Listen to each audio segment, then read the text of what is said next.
Hey everybody, hey YouTube, how you doing? How you doing? So it's been a really crazy day already, and it's only 2:35. I've wanted to jump on here and talk about a few things that are going on for a few days, but then I woke up this morning and got word of a few very important developments. Uh, First of all, now before I go any further, I want to bring up a name. Hi, everybody. Thank you guys for tuning in. I'm going to be moving pretty quickly today. So if you don't see me interacting with the chat, it's not personal. I'm not doing it on purpose. I just really want to get all of my points out, as you guys know, I get very easily distracted by things. So there's a name floating around right now. Very, very important to get this name out there. Her name is Sarah Ruth Ashcraft, and she is a satanic ritual abuse survivor. She was subjected to MK Ultra, and she has been speaking out for quite a while on Twitter. But only within the last few days, I'm getting a lot of information about her from people. People ask, believe her or not believe her. I have reached out to her personally, and I have not received a direct response. So I can't personally attest to whether or not she is telling the truth or not. I don't know. However, what I will say for her is that based on what we know about how these people work, and when I say these people, I mean the elite pedophile rings, based on what we know and the patterns that they've already given us, her story is not only possible, but it is likely. She's just gaining so much due attention right now, as she should be, because she is so brave in speaking out. But she is coming up against some of, one of the most powerful, most beloved and iconic actors that Hollywood has produced. And that would be Tom Hanks, ladies and gentlemen, none other than Forrest Gump, the guy who saved Private Ryan. This is just really, really crazy stuff. And she is saying that he purchased Sarah when she was just a child. And, I've been doing crazy research all day today, looking into who Tom Hanks really is, where he came from, some of the more shady things he's done in the past and been involved with, a show, Bosom Buddies, some sketches he's done on SNL, blatantly co-signing on pedophilia by making light of the toddlers and tiaras idea, which is just absolutely disgraceful and disgusting. So does it shock me that Tom Hanks is capable of such a thing? Absolutely not. It seems likely. We know that they love, and when I say they, I mean it is the power structure. I would like to interview her. I asked her if she would be willing to come on to my channel. Like I said, I didn't receive a direct response from her, but I imagine she's being heavily inundated with messages right now. And various invitations to make appearances and speak for herself. I would love to give her the opportunity to speak for herself, and I certainly don't want to put words in her mouth and skew any of the accusations or allegations that she is claiming right now. So I would love to give her the opportunity to speak for herself. It is interesting to note that she has been vocal about her experiences for a very long time. And she has not been sued. She has not been, sort of met head to head in any legal capacity. And, there's room here for all kinds of, thought in terms of, well, maybe they don't want to go up against her because she's telling the truth. They can't actually prove her wrong. So it would just be too much of a risk to meet her in the court of law. So I would really, really love to get her story out. I would be honored to have her on my channel. We know that satanic ritual abuse is not only real, but it is commonplace. And we're seeing in the news just today, a Claire Bronfman. She is an heiress to the Seagram's liquor empire. She was just arrested today for her involvement with the Nixium cult. So left and right, we look around and we see people's castles crumbling. They're just on fire. It's one of the most amazing things I think that we're going to have the opportunity to bear witness to in our lifetime. I'm extremely motivated. I'm very excited about what's going on. And, I'll tell you, personally, Tom Hanks was one of my favorite actors growing up. I can't tell you how many times I've heard Jenna. Forrest Gump is just a household staple. Everybody loved it. But we really have to take a step back from our nostalgia and from our individual programming. Hi, everybody. And realize that they take extra care to ensure that we have these very deep nostalgic attachments to their chosen manufactured icons. It makes for the perfect cover. And what it does is it siphons off all of our emotional energy, our emotional attachments to these people. And it kind of spreads out within the collective and grows over time. And what happens is we become so far removed from the actual reality of what is, because we see these people playing our favorite characters of all time. Forrest Gump is a lovable guy. Saving Private Ryan was another big one. I mean, Castaway. How can you not love? And that's just some of his newer stuff. I mean, Tom Hanks goes way back and people have just loved him since day one. He's totally likable. But that's the problem. They are so likable. This is how they burrow into the psyche and plant seeds. And it takes a long time for it to happen. And so over time, we have this slow yet very steady movement towards normalization of various depravities, such as pedophilia, the effeminization of men everywhere. A few 10, 15 years ago, 20 years ago, these things were still very, taboo.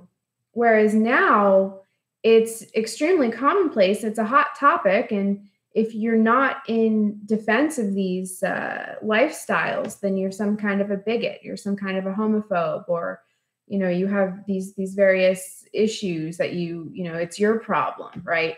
But, my question is, since when did sexuality become the primary focus of somebody's identity? And I'll tell you, to be completely honest, most members of the gay community that I know personally, they don't identify as who they want to have sex with. It's a facet of who you are. It's not all of who you are. And the fact of the matter is that the gay community is more tolerated now than they have ever been in Earth's history. So again, this is another distraction.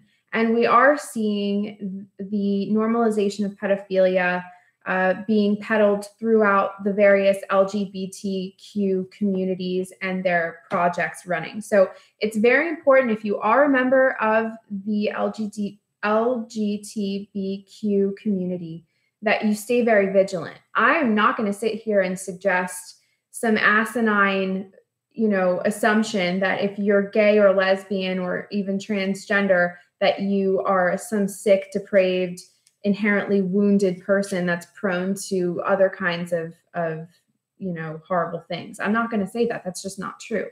But what I want members of the LGBTQ community to know is that they will, and they are, and they will continue to utilize your good avenues to normalize pedophilia and other sick shit.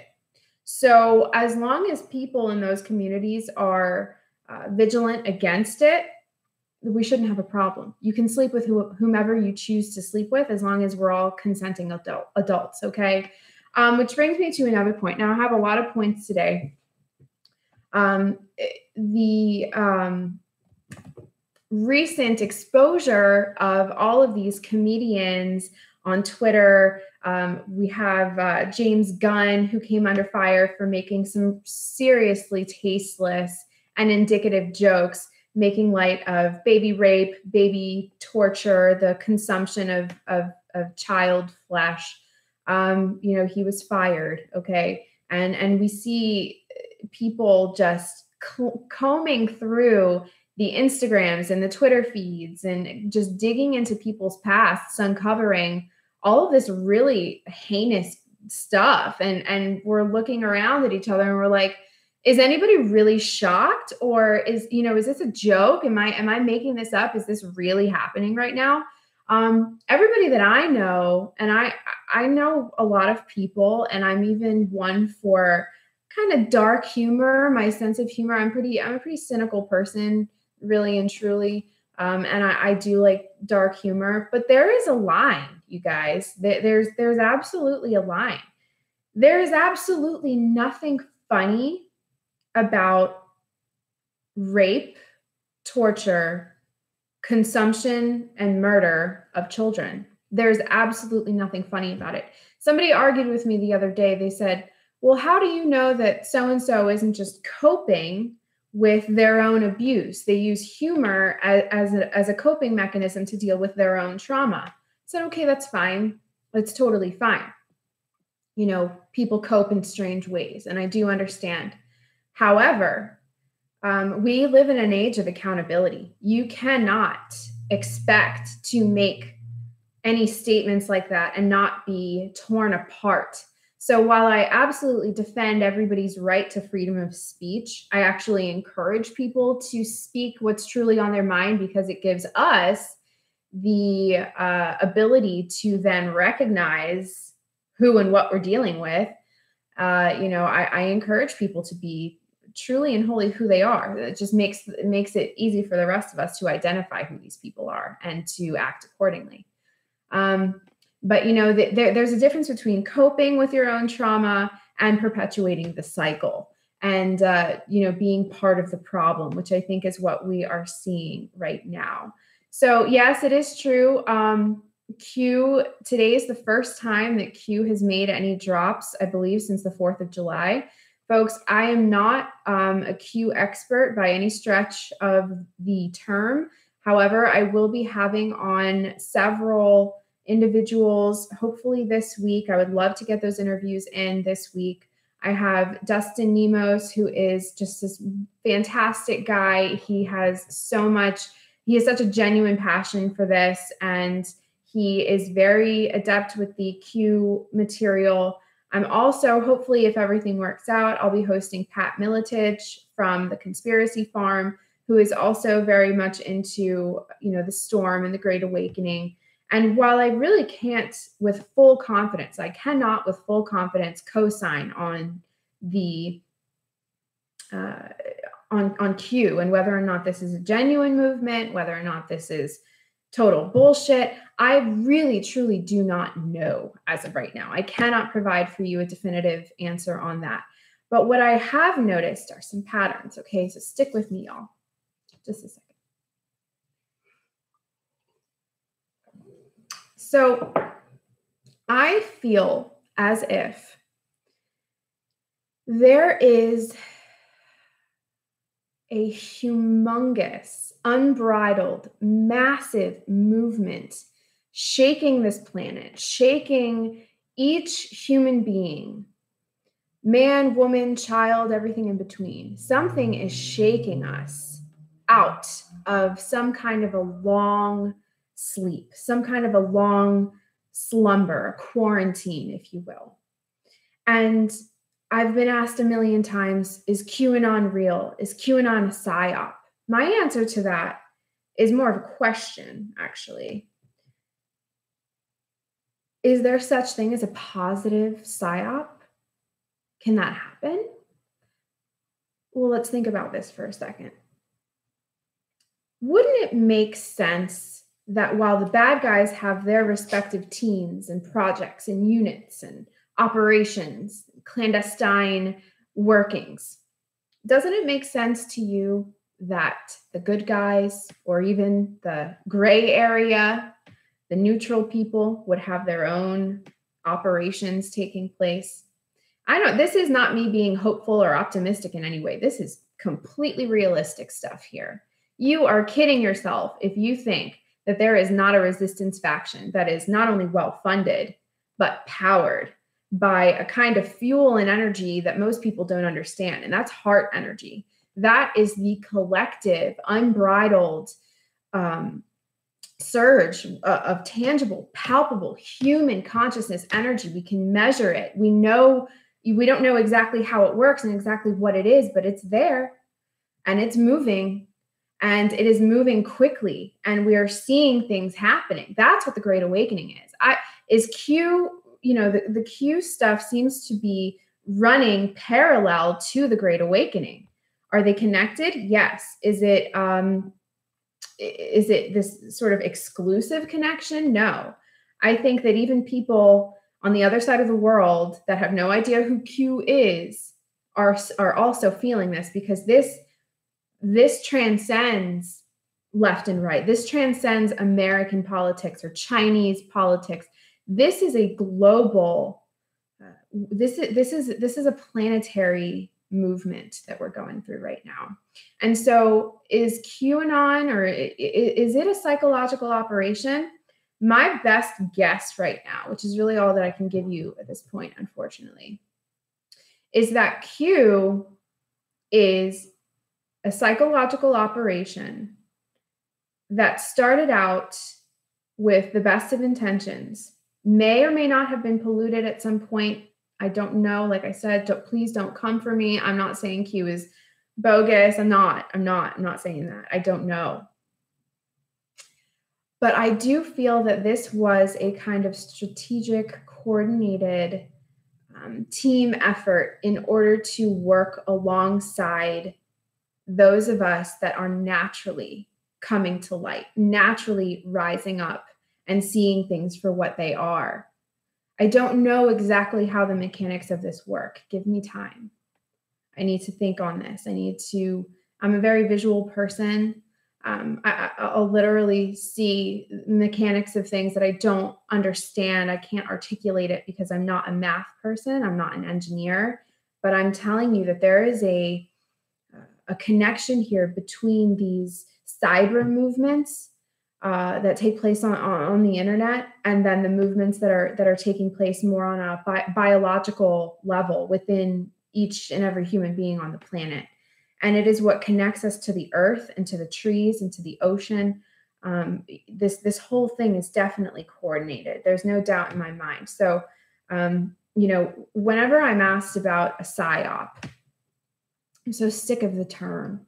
Whenever I'm asked about a PSYOP, my question is always, well, if this is a distraction, which it very well may be, what is it distracting us from? What are the possible other stories or happenings or events that this is distracting us from?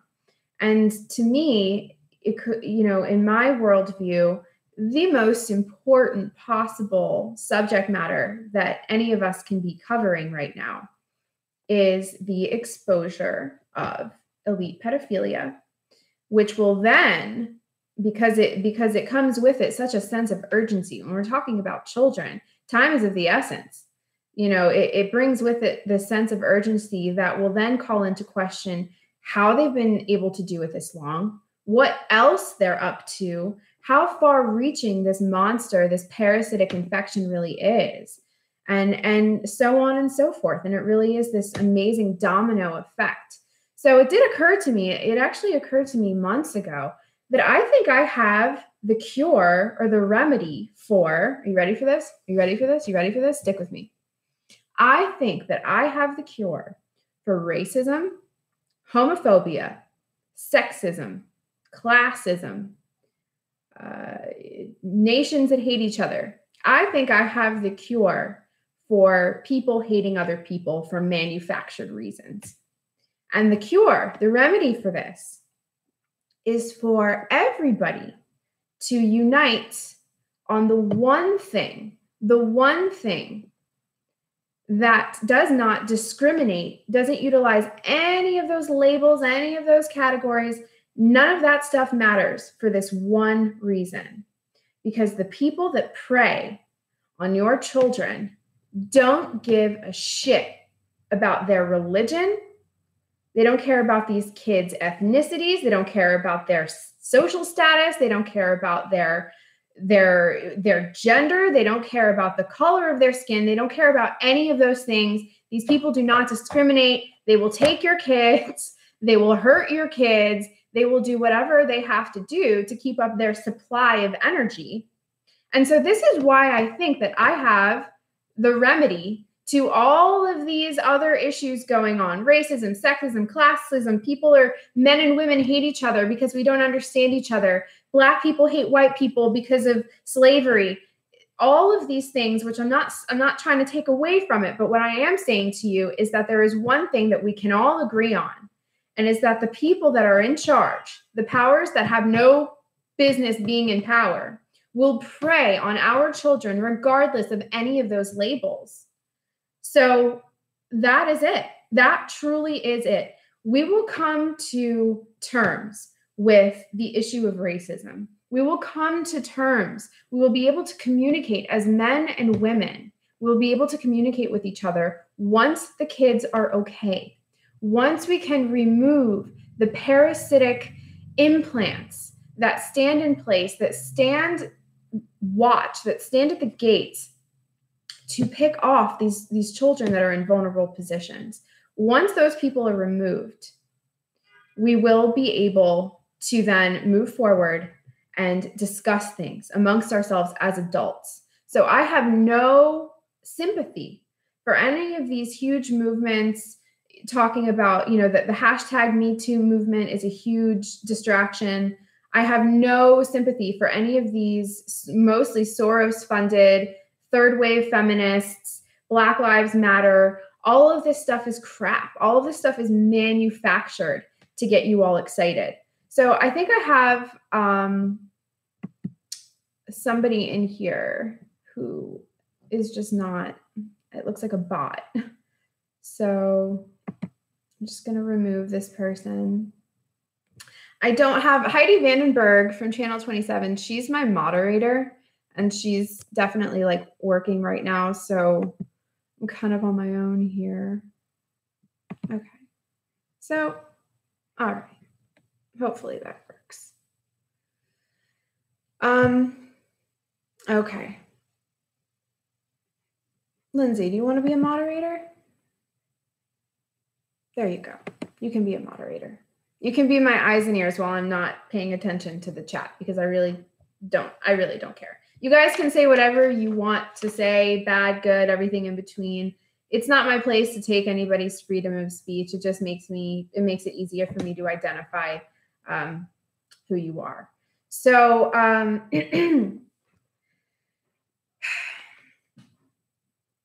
Tom Hanks.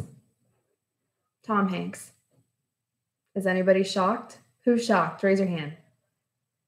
You shouldn't be shocked. They love to traumatize us. I don't know if anybody's really talked about this, although I'm sure they've talked about it. But there's something I noticed with Disney movies and even Pixar movies that are aimed towards children. And this is how, in the very beginning of any of these movies, there is some kind of horrific trauma that takes place. So, an example, so many examples, really. Finding Nemo, for example, the, mother is killed, all of the eggs are eaten. And it is a very, very traumatizing experience. What's the other one? The Good Dinosaur. It's extremely traumatizing. Disney loves to traumatize children. Disney loves to feed on that precious, precious emotional energy. And this is what keeps them alive.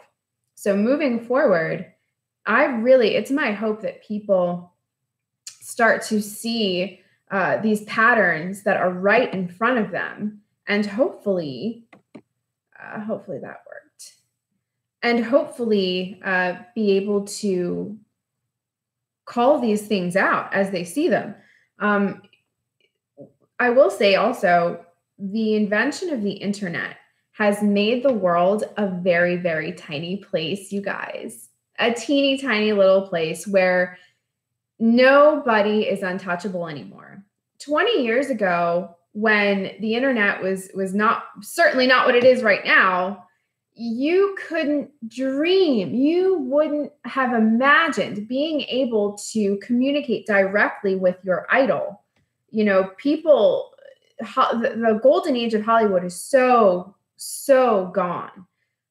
People don't look at Hollywood stars the way they used to anymore. Even 20 years ago, it was a dream to be able to encounter one of these celebrities. And now with Twitter and Facebook and Instagram and social media, you can directly address some of these people and let them have it. So it's a beautiful thing, really, because it's made this huge, untouchable, empirical structure that is Hollywood. It has scaled it so down to size that now these people are on our level. And everything that they've ever said and done is all archived on the internet. So all it really takes is for enough people to be motivated to expose these people very strategically. It is important moving forward that we don't waste our energy on people that are not actually, guilty of anything. So this is where it's kind of a slippery slope with jokes and whatnot. But here's the thing, is that everybody implicated in the very recent Twitter exposures, James Gunn, who else? It was James Gunn, this idiot named Anthony Jeselnik or something, some idiot who's not even funny. Patton Oswalt, he's another one, this fat idiot. It's like some of these people look so quintessentially pedo, like the soft features, the effeminate body, like you're like, oh, well, actually now it kind of makes sense. I mean, they don't look like they're into women. They don't look like they're in, these people are just really super strange. But certainly we can't go by appearances. That's certainly not fair. But what we can do is comb through your Twitter feeds and your Instagram and see all the heinous shit that you've been talking for years. There was a time when Hollywood, this wasn't really a blip. This wasn't really a thing until 2016 brought us the Pizzagate scandal, and everybody's eyes were opened. And now, I mean, I take great pleasure in watching these people scurry and just scatter and panic. I love it. I truly, truly love it. Maybe that's me being sick and dark. I don't know. But to me, it gives me a sense of motivation. It helps me to realize that this is working. It's working. When your enemy is down and they're in a corner, you can smell when they're fearful. You just know. It's like when an animal can smell fear in the air. It feels as if we have sort of seized this high ground. And I want to be very clear. I made a Facebook post about it recently. I don't know if you guys how many of you follow my Facebook or anything like that. I am on Twitter, but I'm not very active. But, they have this, there's this idea that you can joke about something and it's just humor and it's a way for people to cope and whatnot. But now when you say something, you have to be sure, you have to be positive that you're willing to deal with any kind of backlash that results from it. So, people digging through Instagram and Twitter, the motivation that we needed, it's here because we're seeing people get busted, this NXIVM thing,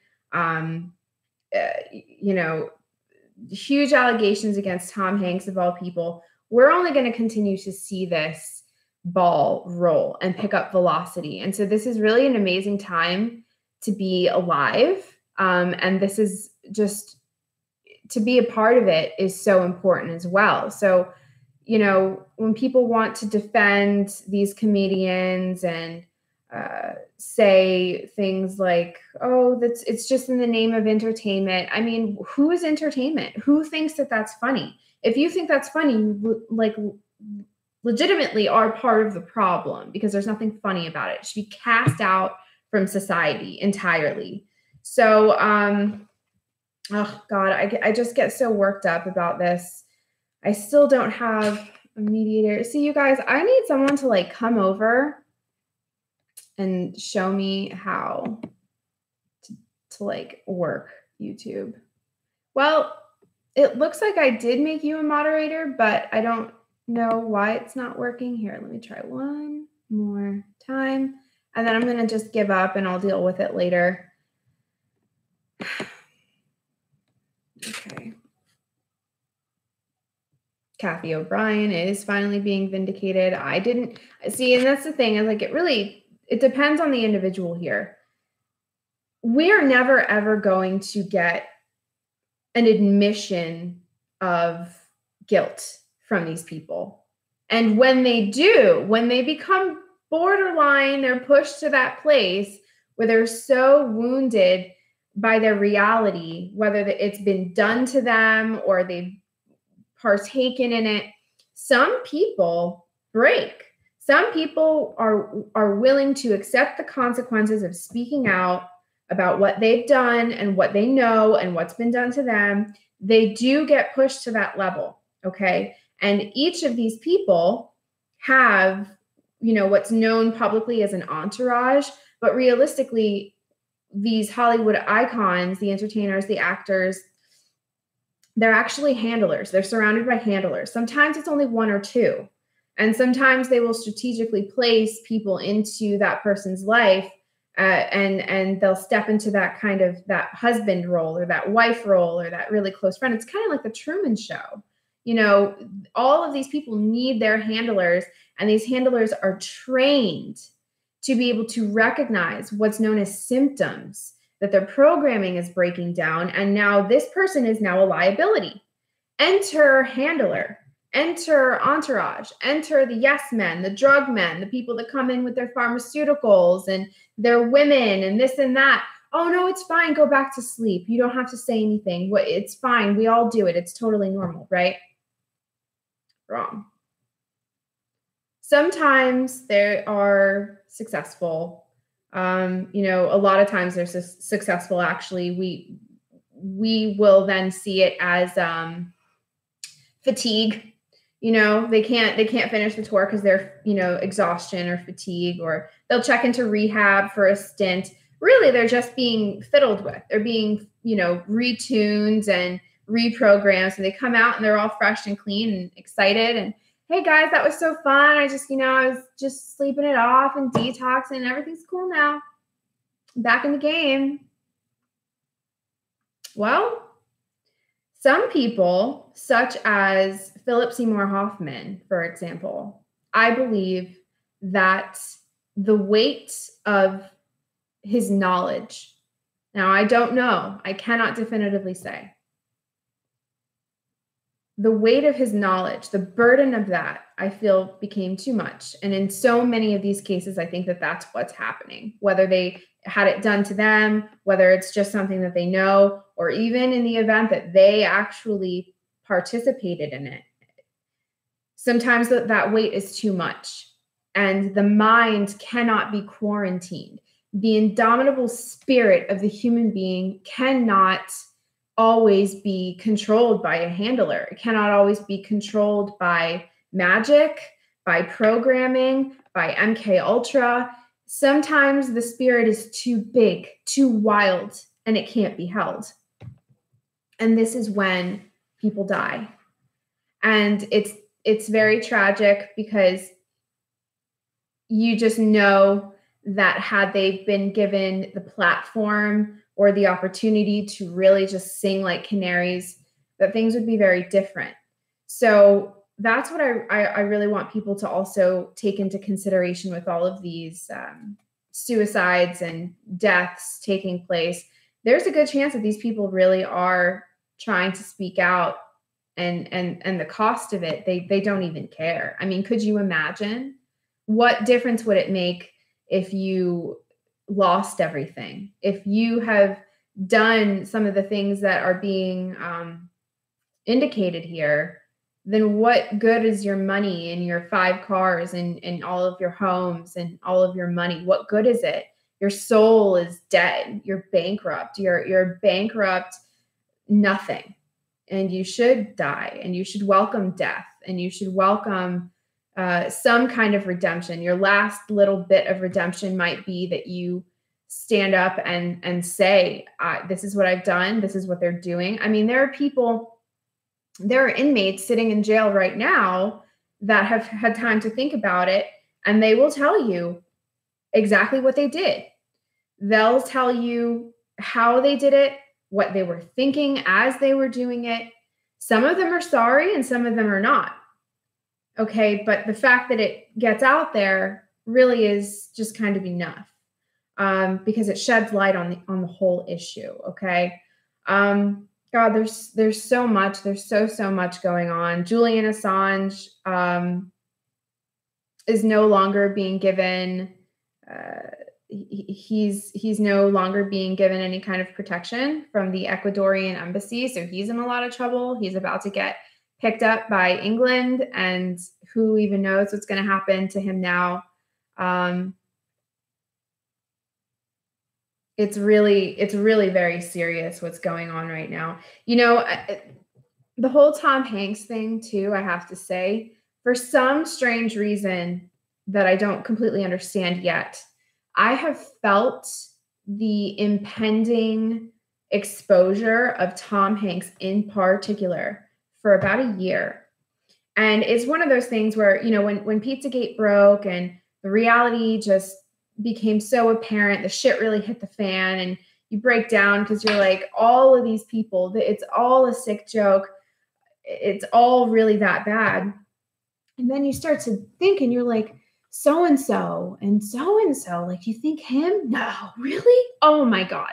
You know what I mean? So you kind of go through the ranks of Hollywood and you start to question, you know, could it be all of them? Could it be our favorite people? And the answer is yes. I mean, and those among them that are not guilty, they don't get the blockbuster films, they don't get the interviews, they don't get the good jobs, they don't get to be, they're not acclaimed. We can absolutely, at this point in time, we can really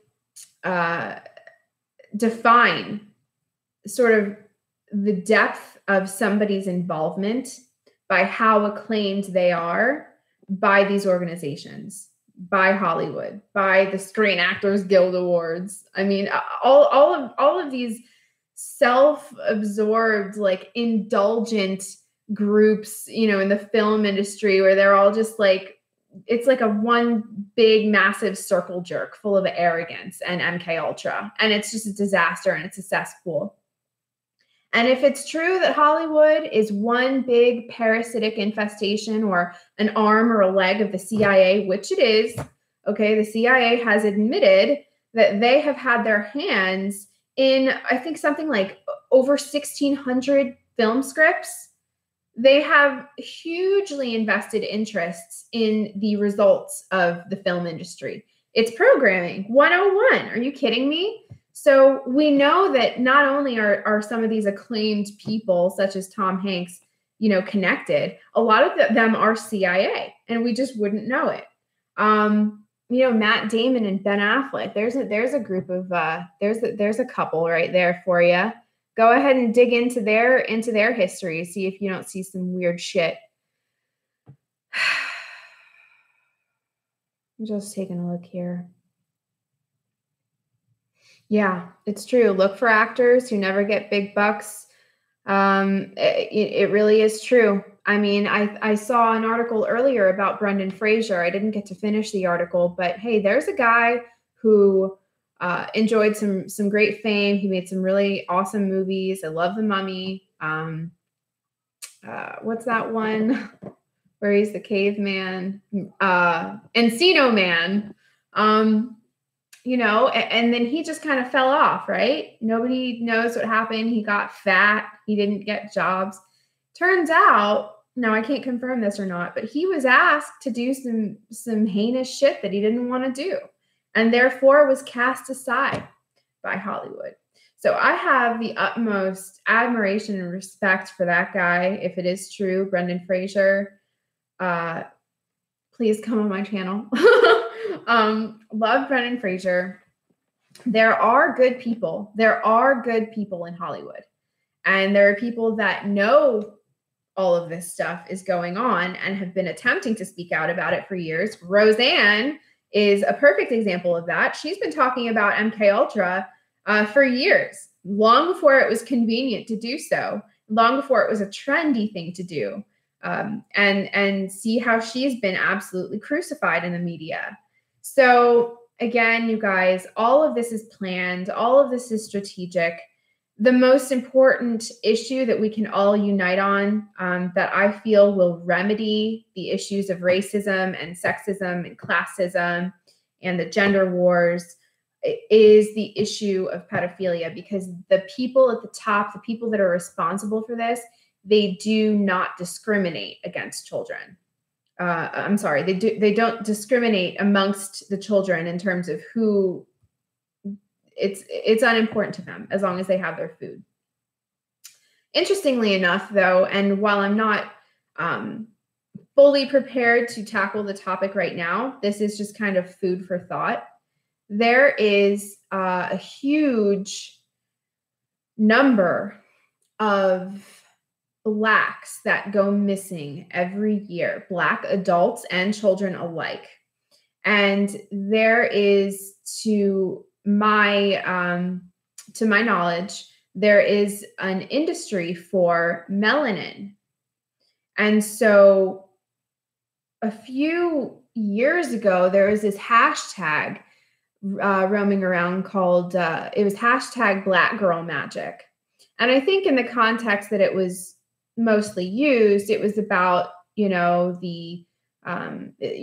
was an empowering thing. It was about, Black beauty and, Black women coming together and all totally great stuff. We love this. This is wonderful. We like people to be self-empowered and have a voice. Okay.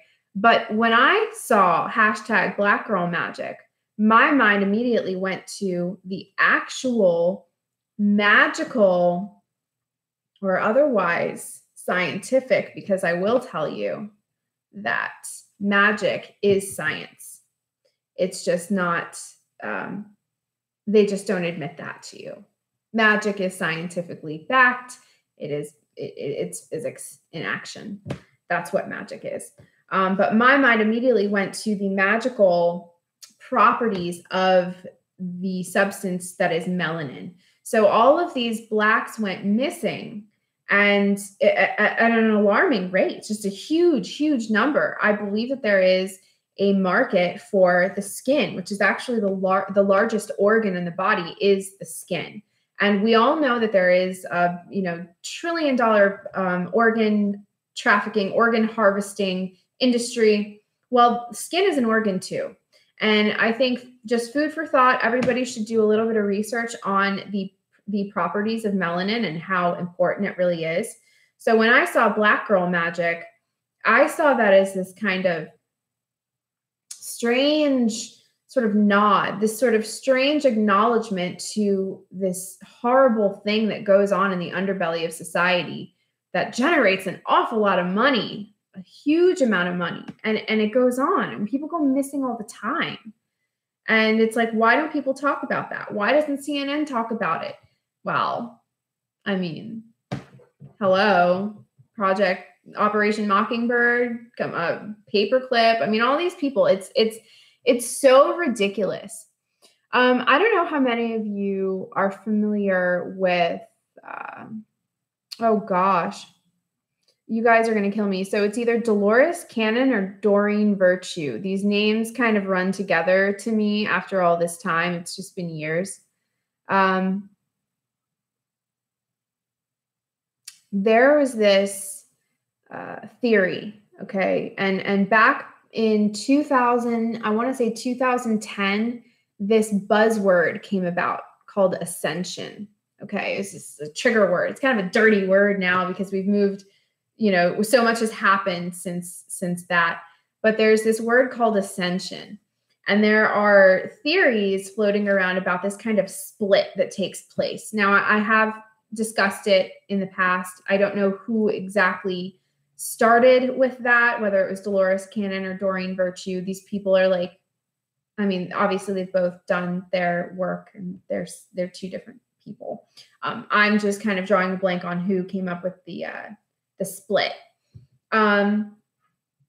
But it is interesting to me because I feel like what is happening now, nobody could have actually predicted this split that was theorized to happen around the time of ascension. Okay. So we've heard them say for years now, when ascension arrives or when the split takes place, it's going to be very painful. So those of us that sort of go with the flow of things and we've gotten right with ourselves, this transition will be far more smooth as opposed to rocky.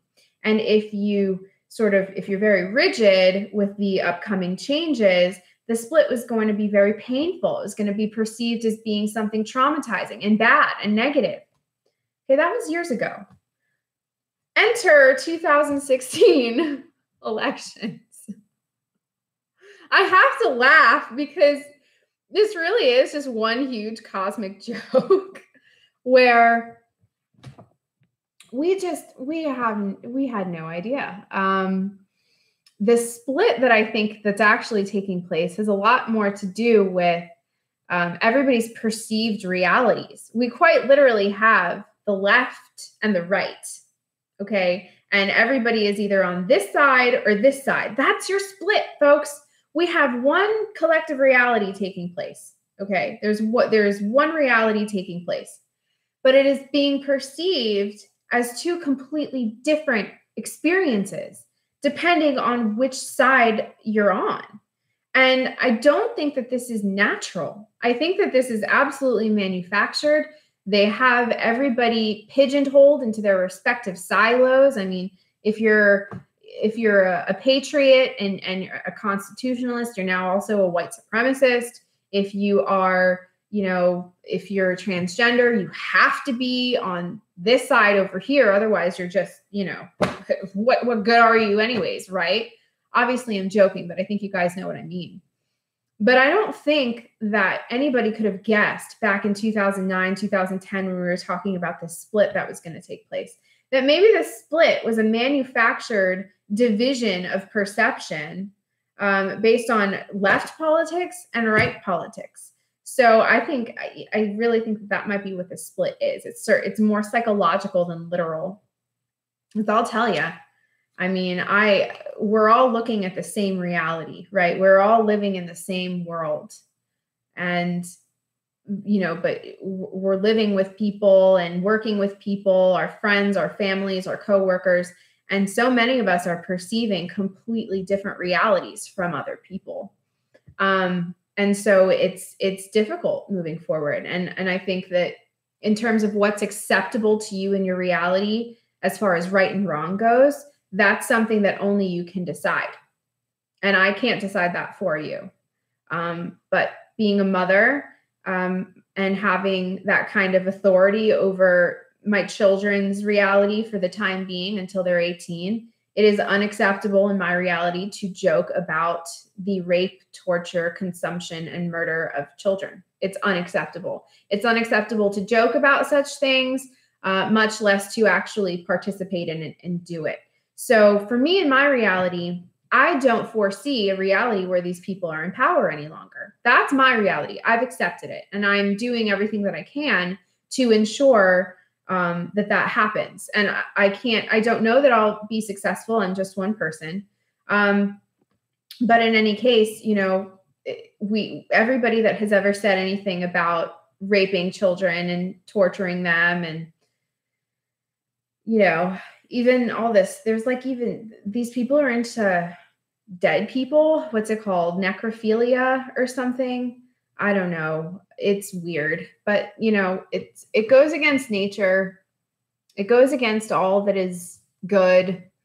And we can't allow it. We just can't allow it. I won't allow it in my reality. If that's cool with you, that's cool with you. And your reality is just very different from mine. there's also this issue I really wanted to bring it up too, and it's the notion of violence. I don't know if you guys have noticed, but the left likes to act, and see, here it is again. I'm not trying to say it's the left or the right. Okay, there's pedophiles in the Democratic Party as much as there are pedophiles and criminals in the Republican Party. Everybody is guilty. The swamp is the swamp. It is nasty. It's bad. I can just go based off of what I see, you know, these groups and their representatives speaking for them. There's a lot of what's known as what's called virtue signaling going on in terms of nonviolence, and violence isn't the answer, and, you know, that sort of thing. Meanwhile, we see Antifa scum throwing the first punch or spraying the first spray, getting knocked out because they don't realize that they're going up against military veterans, patriots, people that are strong, people that have pride, people that are, you know, God forbid, a little bit more traditional, huh? Come here, puppy. She's, so anywho. Sorry, you guys. I can't even remember what I was saying. It's been that kind of a day. There's just so much going on right now. Thank you guys for sticking with me all this time. I swear I have a lot to say. Oh, okay. Nonviolence. So here's the thing. Ever heard the saying, violence never solved anything? That was a lie that they told you. One of the biggest lies ever perpetuated was that violence doesn't solve anything. Look at me. Look at me in my damn face. Violence is the ultimate equalizer. It is a universally understood code. It is a universally accepted language. It is the most efficient way to correct a problem. Okay. Now, let me be very, very clear here, because I'm sure I'm just going to get eaten up for this. Righteous violence, very much the same as righteous anger, is an emotion. It is a fire. It is an energy that is channeled and it originates from an extremely human, an extremely divine part of the human essence. So all of these people preaching non-aggression and non-violence, they're lying to you. And if they're not lying and they really have no aggression and they're not violent, then they're half dead. Like, oh, more power to you. You're so righteous and you're so holy that you don't feel the need to raise your axe. You don't feel the need to rip somebody's throat out when you hear the shit that they do. Fine. If you're just going to be passive and lay around and, oh, kumbaya in my teepee with my avocados and my dreadlocks, you know what? Screw you, because you are part of the problem. Your non-aggression and your pacifist nature is why they're allowed to get away with this shit. I would personally love to be on the executioning squad of any of these pedophiles. I would love to do it. I have absolutely no qualms about taking somebody's life that has harmed a child in that way. Absolutely no qualms about it. I wouldn't think twice.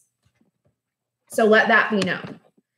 They want us to be nonviolent and non-aggressive, and they try to sort of downplay violence and aggression as something that belongs to, you know, the animals or to, you know, less evolved people and all that. That's bullshit. That's absolute bullshit. They say that so that they can get away with perpetuating some of the worst kinds of violence. And most people are docile now. You know, it's kind of a topic for another day, but I'd like to get into the veganism and why I think veganism is actually a huge ploy to get people to be weak, impotent, unintelligent, and docile. And, you know, some people say, oh, you know, the most advanced souls, when a soul has reached a certain point in evolution, you don't need to ingest the body of another animal. That's okay. That's fine. And I can see a lot of logic with that. I really can. Okay. However, some of the most advanced and spiritual people in Earth's history ate animals. They ate salmon. They ate buffalo. They ate the grazing animals. They ate the birds. They ate the bugs. I mean, listen, this is the chain of life. And to me, it seems extremely, obvious that they want all of us to eat grains and tofu and fucking vegetables. I mean, are you kidding me? Like, where's your virility? Where's your fight? Where's your fight, y'all? The kids need us. This isn't a joke. It's really, really not a joke. I am so excited and so motivated by the work that people are doing on Twitter, on Instagram. I mean, there's a couple shout outs I'd like to give. John Miranda, I've had him on my channel. I've interviewed him. The sound quality of that particular interview was just embarrassing. And I am like eternally regretful that I couldn't figure out the sound on that. Like I said, somebody please come over and show me how to work all this. I can't. Liz Crokin, she's another one. She is a fierce, fierce warrior in this battle. She has taken losses as well. I've heard her say that she's missed out on job opportunities. She's lost money. Obviously, we have all experienced what it's like to be alienated for speaking out about this sort of thing. So I'm really, really motivated. These people inspire me. These people just give me, they give me strength. And we are stronger in numbers. Another thing I wanted to bring up, now this is super random. You guys are going to be like, what? So a lot of you may or may not remember Max Spiers. Max Spiers was found dead on a couch July 2 years ago. So this July marked 2 years since I didn't find him, since he was found dead. I say we because I identify as somebody who supported Max and loved Max and knew his story. I knew him personally. And leading up to his death, I didn't know until it had already happened. But in retrospect, it made sense. I felt his impending death. I felt it coming. And he did a lot of work to try to expose what is now being exposed.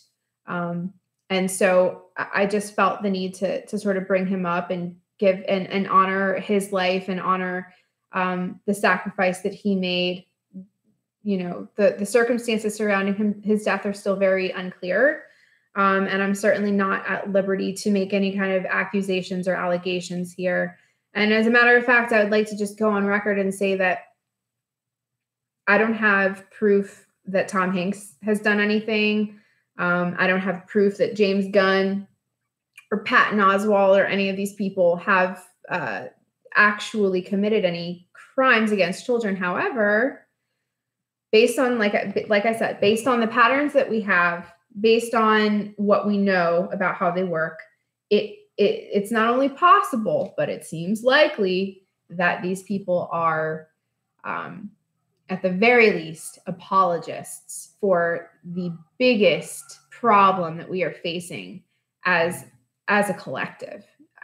I truly, truly believe that if we can remove this parasitic infection, this parasitic presence whose only goal is to hurt our children, which is essentially to rob us of our future. It's to rob us of our tomorrow. If we were to seize the high ground now and take this amazing point in history and step up to the plate in our communities, on social media, in any capacity that you're able to, and to take the high ground and say no to these people. No, you can't have our kids. You can't have our tomorrow. You don't deserve it. It's over. It's done. If we were truly to unite on this one topic, even temporarily, it will have lasting effects on the future of this world forever. And that's honestly, it's totally going to be construed as me encouraging violence and sort of inciting, violence against people that are even suspected pedophiles. That's really not what it is. I'm not encouraging violence. I'm encouraging vigilance, and I'm encouraging accountability on all fronts. You know, righteous anger, righteous violence has nothing to do with, you know, picking on somebody or starting a fight over some petty bullshit. And it's not about territory. It's not about macho man shit. It's not about being the biggest or the baddest or alpha. The type of righteous anger, the type of universal violence that I am speaking of has everything to do with the indomitable human spirit and overcoming and usurping these figures, usurping this power structure that has no business being where it is, doing so by force as well. I mean, I'm not saying, listen, again, I'm not suggesting that people, you know, get all your guns and everything together and go start banging doors down of suspected pedophiles. It's not so much that. But we are certainly in numbers a very real threat. And these people are scared. They're terrified. Sarah Silverman, trash whore, subhuman scum, disgusting. I hate her. I would spit in her face if I had the opportunity. You know, she's a pedo apologist. All of these people apologize. You know, they cover for this culture that is embedded in Hollywood, the entertainment industry, where it's like commonplace. Kids are for sex and for sustenance, and this is just the way that it is, and this is the way that we're always going to do it. And the population's so stupid that they're just going to sit there and take it because we vaccinated them into retardation. We have fed them nothing but grains and tofu. Now they're effeminate, weak, impotent people that are docile and don't have any allegiance to anything whatsoever. They have no pride. That we're going to spray the air with lithium and various heavy metals so that people are sick and foggy minded all the time. We're going to take cannabis. We're going to take the seed. We're going to genetically modify it to extract the spiritual archetypes that live naturally inside of inside of an unmodified seed. We're going to take out all of the good things that cannabis can do for you. And here, take our genetically modified seed. This'll do you. What else do they do? Oh, you know, the film industry and the entertainment industry, all the television shows and everything. It's quite literally just an arm of the Central Intelligence Agency, which I will adhere to the fact that the CIA is the most dangerous, most damaging, empirical terrorist organization ever to have graced the face of this earth. So certainly there have been plenty of other, domestic terrorists and horrible tyrants and emperors. But there are so many people on this planet right now, and there have never been more people enslaved as there are now in the entirety of human history. There have never been more slaves. There have never been more people on this planet that are so effing dumb and slow and zombified that it really is mind-blowing, isn't it? So, all right, I've been talking for an hour. I don't know, you guys. I'm so frustrated. I'm excited, but I'm also frustrated. What should I leave you guys with? Okay. So there are 2 vegan world record holders for deadlifts. All right, that's great. Listen, case by case basis. If a vegan lifestyle works for you and you feel strong and you feel like you're making a decision with your consciousness and living your best life, that's fantastic. That's fantastic, really. But for the sake of looking at all angles here, let's not kid ourselves into thinking that the New World Order doesn't want people to be weak and dumb and impotent and docile. They do. They certainly do, which is why part of the reason why I think veganism is pushed so hard. I think that people, there are lots of people that can attest to what a red meat diet has done for them, what it's done, what it does for brain function, what it does for your muscles, what it does for your metabolism. So, and like I said, I'm not going to get into that right now because I'm certainly not prepared. So, okay, yeah, as opposed to McDonald's. Who is this idiot? Oh my God. Bye. See, you guys, this is why I can't read the chat at the same time because I just get super, super annoyed and distracted. But yes, thank you. Thank you guys for the the interview with Cliff and showing your support with that. That was a lot of fun. Cliff is I believe that Cliff had a huge medical emergency afterwards. And he is now on the mend. He is doing much better. From what I understand, Cliff is one of those guys who his, what he has to contribute to the collective is so important. Whether you think he's lying or making it up or misinformed or misguided, it doesn't even matter because his contribution changes things, whether it's right, wrong, or everything in between. It's important. So I love Cliff. I'm always grateful to him that I got, that I got to talk to him, that he, gave me his time. Okay. So Q, the Great Awakening, the storm. Here's the thing, you guys.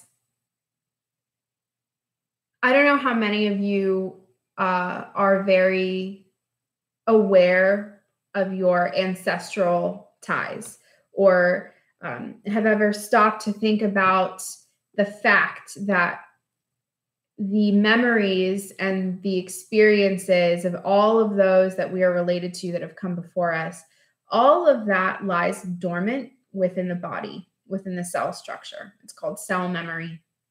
And so also encoded within our genetic structure are the memories that we ourselves have absorbed across our various incarnations. Okay. And so there is a magical effect going on here. Some people call it the Great Awakening. You really can call it whatever you want, ascension, whatever you like. But what I think is going on here is a kind of bubbling up or resurfacing of an ancient knowledge, an ancient memory, one that is held collectively as well. And this is a kind of rage. You guys will hear me talk about this, the rage of our ancestors, because what is happening to our children, these children are also the children of our ancestors. So they're turning around, flipping around. They can't believe that we've let it get this far. And so I think that there is a kind of channeling that can take place. And I don't mean channeling like the new age type of channeling. Rather, it's a kind of focused vision that we can utilize, which is to use the power of our ancestors, ask them for help. This is not just our planet. This planet belonged to everybody that came before us, all cultures, all across the world. Everybody can come together, dead, alive, everybody in between needs to come together now to usurp this disgusting power structure that's been in charge for way too long. And so this is where that righteous rage comes in. It's okay to be angry. Some people preach about how anger is a wasted emotion and, it acidifies the body and, you hold on to anger and it bites you back. Like, Okay, so I'm not saying to be in a perpetual state of anger and frustration. That's certainly not healthy to your body. It's not healthy to the people around you. It's just not good. But it's absolute bullshit that anger is a secondary emotion covering for something else. It's not. Try messing with a lioness's cubs and see if you think her anger is a secondary fucking emotion. It's not. It's the first and last thing that you will experience. And that kind of instinctual protective act where I will absolutely rip your throat out and, parade it around for touching my children. There's nothing wrong about that. There's nothing evil about that. And this is what I'm saying when I say that violence is the ultimate equalizer, a universally understood language that is effective. When you render your enemy ineffective through violence, they are no longer there. Isn't that interesting how that works? Very interesting how that works. So the whole principle of non-aggression, I personally think, is bullshit. It's a lie that they told you to keep you enslaved. So, ladies and gentlemen, I want everybody to be extremely vigilant with combing through the Twitter feeds and Instagrams of all these people. Go get them, please. Go get them. Let's get them. I'm not perfect. So here's another aspect of all of this. And I've heard this argument. Interestingly enough, this is an argument made by people that are now coming under fire for being pedophiles or pedo apologists or anything like that. They say, oh, these people are projecting, like, oh my God, how, you guys are obsessed with pedophilia. Look, you see it everywhere, don't you? And, all this weird shit that they like to say. And it's like, no, it's not. It's just, we see you now, and we're never going to act like this isn't happening. We're never going to forget about Skippy Podesta. We're never going to forget about Hillary Clinton and Kathy O'Brien. We're never going to forget about this stuff. You can forget that. That's done. That's over. The game is over. It is not a matter of if. It is a matter of when these folks get completely exposed. And yes, I'm going to sit here with my maniacal laughter, and it's kind of creepy. I've got this like creepy smirk. It's because I am so thrilled at the idea of these people crashing and burning and answering for their crimes against humanity, for their crimes against children. What I was trying to say is that I'm not a perfect person. So it's, some people, it's easy for people to point the finger and be like, oh, pedophile, you're bad. And to kind of say, put all of our own personal sins on the pedophile and be like, that's, forget what I've done over here because this guy's a sex offender, so that's really bad. So no, it's really not like that. What all of this has done has forced everybody to question the darkness within themselves and to what extent they really are good or bad.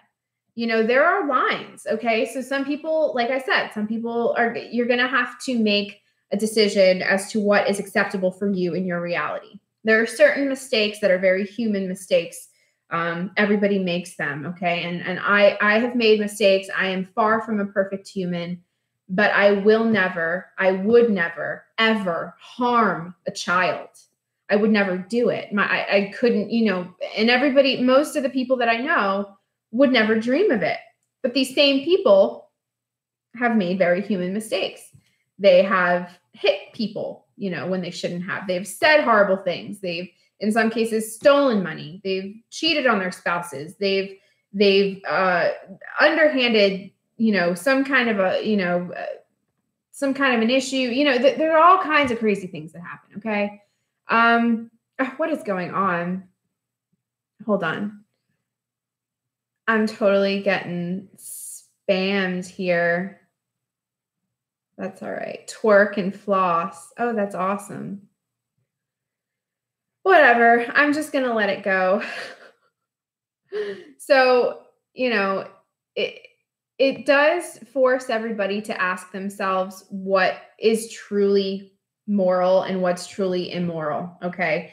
And it should be obvious that that line is drawn at children. If you are an adult, you can do whatever you want to do as long as that all consenting adults, everybody involved is a consenting adult. But if, you know what, I think this happened now because I said Skippy or Podesta. So they heard that and they were like, oh, let's spam her. That's awesome. Yeah, I guess I definitely need to get more moderators eventually. Floss. That's so funny. I don't even know. Does anybody know what floss means? I feel like it's this term that they use. Like flouse, flousy. Some like weird MK thing that like is supposed to equate freedom and luxury, but really it's like, bitch, you're a slave. You're wearing chains. So, all right. I'm just going to start removing people because I can't even. Was I good? Let them come. Let them attack. All right. So fuck you, Podesta. I don't care. Come at me, YouTube. One of my first videos that I ever made here, I said I wasn't going to be here very long. Here, I'll make you a moderator if you want to be. That's fine.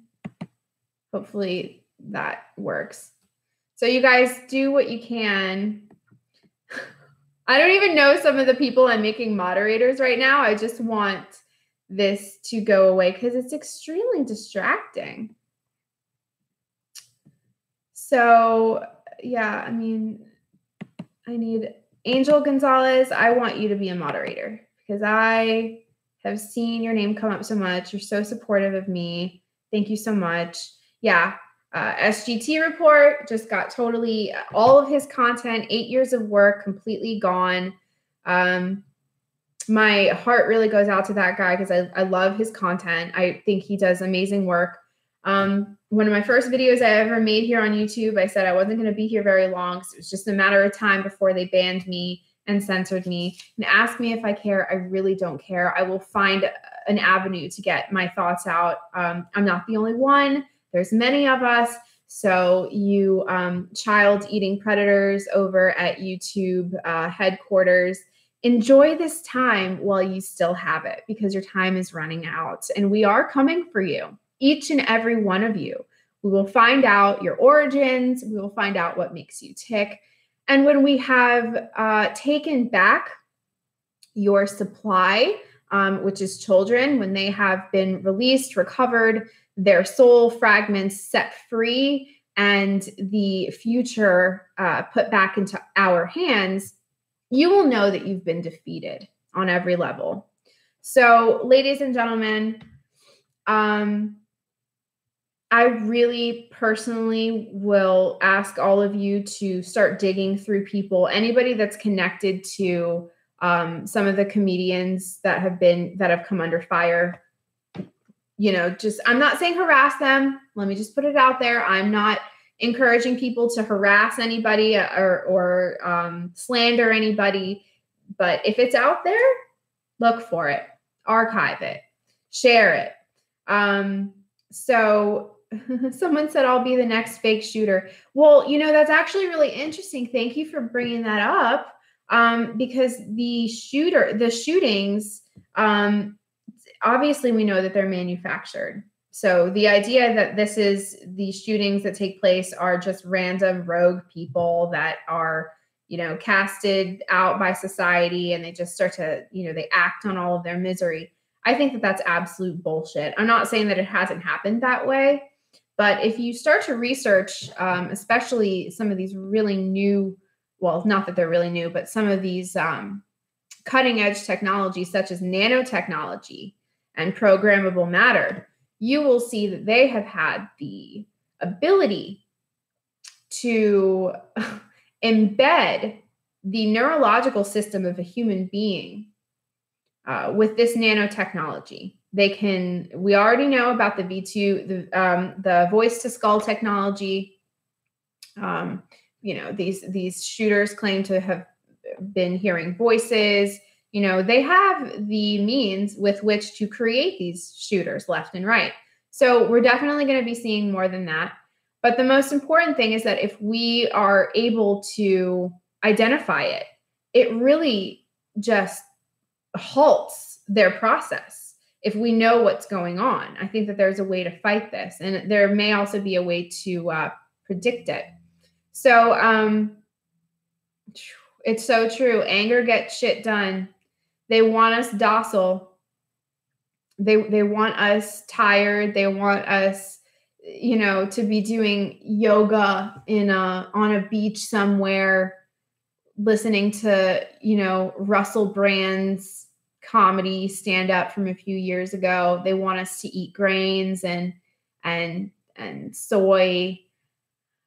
And they want us to accept all manner of perversion and depravity. They want us to bring our children to libraries where a transgender in full drag is reading a story. It's story time, and they're reading a story about God knows what to these kids.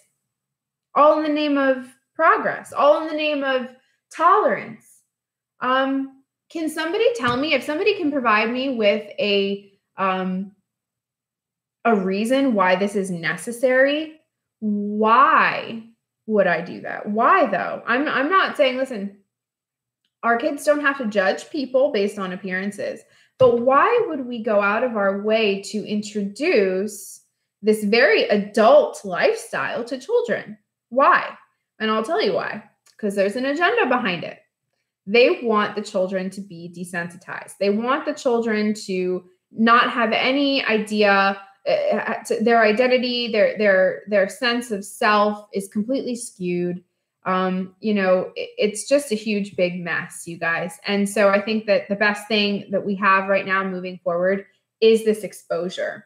We do have a lot of power. We do have this the gift of the internet, the gift of the spoken word, of the written word, of the podcast. There is really no quarantining the human spirit. It is indomitable. And here we are in the face of some of the nastiest exposure ever to hit the populace. And people are still hung up on some petty shit that they're being told to get upset about. So, I mean, it's just rough, you guys. I really want all of the Hollywood enablers and these icons, I want them to come crashing down. I want the souls of the children that have been lost to these people. I want their souls to be free if they're not free already. I want a future for this country, for this planet. And that is all about the children. I wasn't kidding when I said that I think I have the remedy to racism, sexism, homophobia, classism. I think that is to unify on this one battlefront, which is to save the children. That really is how I feel about it. And it's not okay. It's not okay to joke about abusing children. It's just not okay. And we see this taking place. They laugh about it. They joke about drinking their blood and eating their bodies. And it's people that you wouldn't think, but it's also people that you're like, oh, well, that kind of makes sense, right? So it's my personal request. It's as a personal favor. Will you guys just please make these people I have to be so careful with what I say, because I feel like I can get in a lot of trouble. I'm not encouraging violence. I'm not encouraging the harassment or slander of any innocent people. But we'll know them by what they do. We will know them by their affiliations. They're really sort of speaking out on their own now, coming to the defense of jokes like that and people that make those kinds of jokes. They're really just putting a flag on their back by doing this. So it makes it easier for us to deal with them. So, this week, I would love to discuss further everything that's going on. I would love to have Pat Miletich from the Conspiracy Farm over here. Dustin Nemos, he also has a channel. Please subscribe to him. Please subscribe to the Conspiracy Farm. Liz Crokin, John Miranda. I'd also encourage everybody now to go onto Twitter and look up Sarah Ruth Ashcraft and listen to her claims. They are astounding. They are unbelievable. But we know that this not only is possible, but it happens. It does happen. So I have no reason to not believe her. Folks, also, I am on Twitter as well, Jenny Moonstone. I don't, a lot of you guys don't follow my Facebook, but the truth is my last name is not Moonstone. And I did talk about that, how I kind of, the whole Moonstone thing started as kind of a joke, just kind of fly under the radar.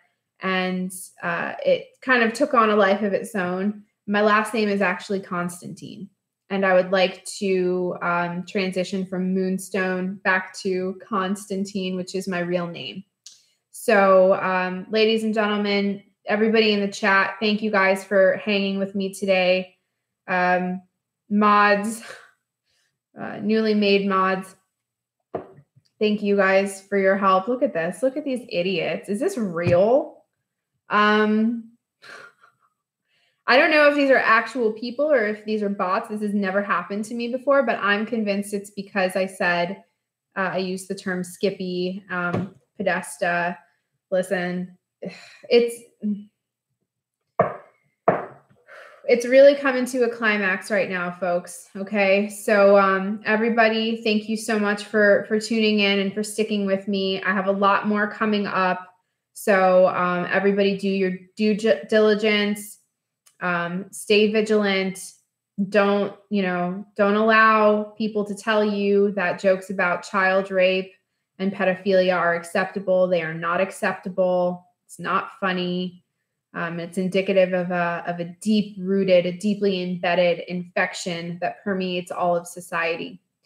All right, everybody, take care.